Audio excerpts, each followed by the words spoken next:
Hey, I just want to tell you something. The world is changing. This is radical what is going on out there. You know, a lot of you know that I'm very passionate about not-for-profits, and I see social entrepreneurship as a way of helping this new paradigm of raising money for organizations that are doing wonderful things around the world. Why not let them tap into our cash flow mechanism? And so we're starting to talk to charities about getting and participating with Manatech, and we've developed a whole new application form for a charity organization to participate in Manatech. When I was in Australia just a few weeks ago, somebody gave me this book. It's called The End of Charity. You know, it's just sort of a commentary on what's going on in the world today. What they're saying is the economic climate has changed dramatically from just a decade ago. You know, charities have always survived off of an abundance of wealth in the marketplace, you know, and the donation of that wealth. And folks, that's changing dramatically. You know, the economic climate is not what it used to be. And organizations are struggling to try to get some donation base that's consistent and sustainable. The politics of charities is changing. How many of you know that one of the things on the hit list is do away with charitable contributions? That's not just in this country, that's all over the world, folks. You know, governments are struggling for financial, you know, solvency. And they're going to get rid of stuff like charitable contributions. I'm telling you, it is the end of charity as we knew it in the past. Doesn't mean that organizations aren't worthy and that they don't have a good cause. It just means that they're going to have to create a whole new paradigm for sustainable fundraising.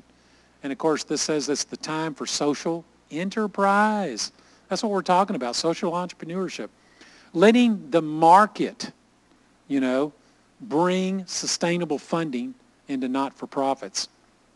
I'm just going to close with this story because this is fascinating. You know, I was just in Europe, and while I was there, I got a call, and I got invited to come visit the largest church in Europe. And the pastor is a visionary. I mean, this guy is doing stuff all over the world, his ministry.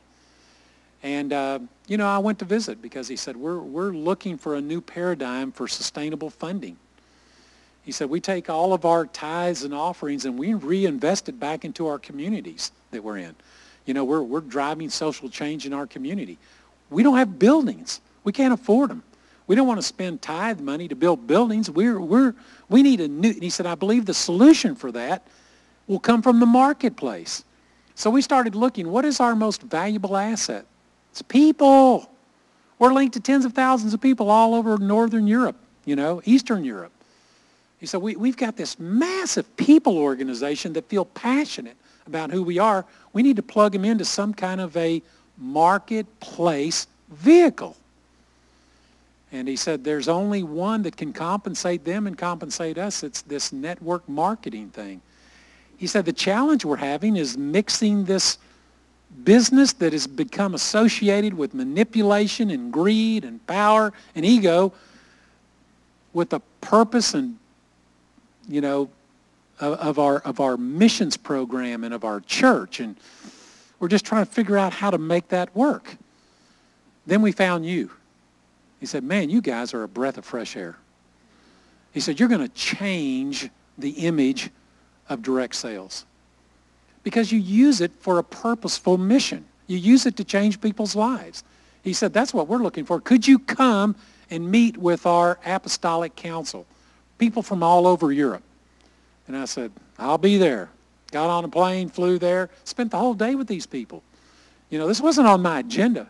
I'm telling you, folks, this is what's going on in the world. These people listen to our story. They listen to the problem of malnutrition. You know what one of their major their major programs is feeding malnourished children.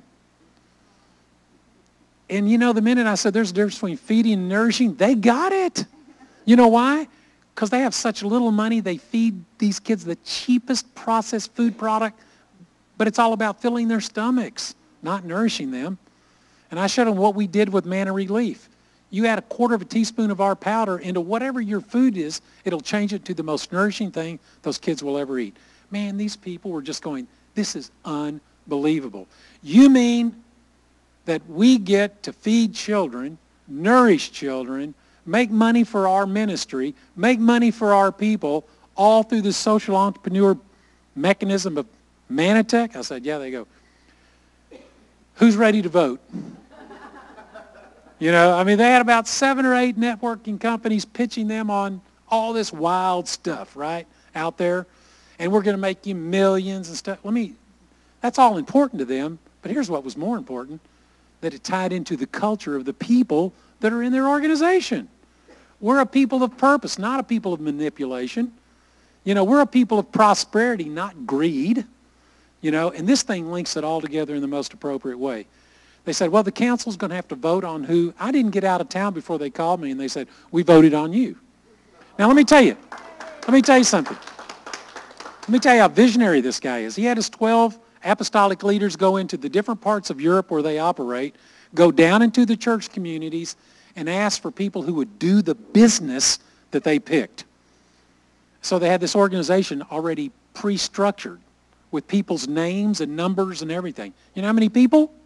12,000 had committed to start the day that they're ready to start. And that's without talking to anybody else. I'm telling you, folks, times are changing around the world. You could not be in a better place with a better business model than what we're doing. And I'm not kidding. If you don't get involved, if you don't study, if you don't take the map, if you don't learn how to do this, you are going to be guilty of strategy malpractice. Amen.